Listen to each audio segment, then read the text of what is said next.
ఏం పిల్లగా అలా చూస్తున్నావ్? గుంటూరు కారం సామి, తట్టుకోలేవు, మడత పడిపోతావా?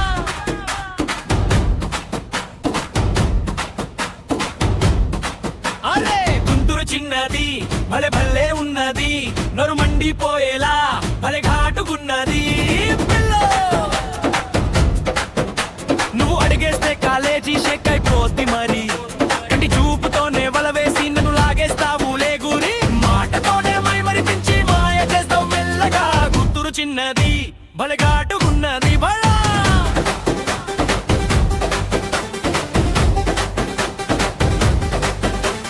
పట్టాభిపురం రోడ్డు మీద నువ్వు పట్టాలు దాటుతుంటే, సిగ్నల్ దగ్గర కుర్రాళ్ళంతా చొంగ కార్చుకుంటుంటే,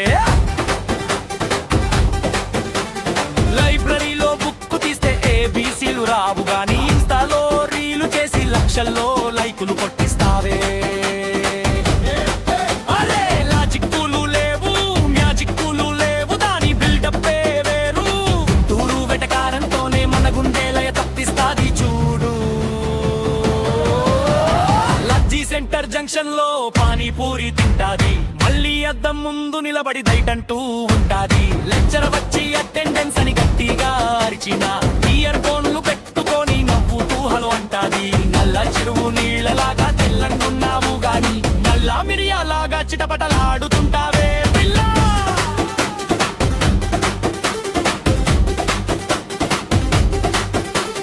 మనవాడు వెళ్ళి లవ్యాజార్ మెల్లగా చెబితే,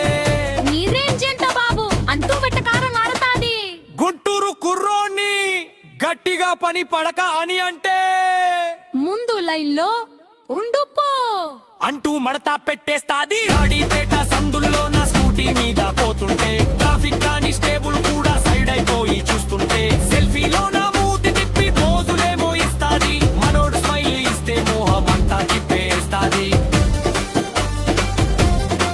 అరే ఏంటమ్మా నీ గీరా అంటే, నీకే పోయే కాలం అంటాది. గుంటూరు గల్లీలో నాకంటే తోపు ఎవరున్నారులే అంటాది. అరే గుంటూరు చిన్నది, భలే భలే ఉన్నది, నొరు మండిపోయేలా భలే కాటుకున్నది. భలే కాటుకున్నది, కాటుకున్నది. గంటూరు కారమోయ్.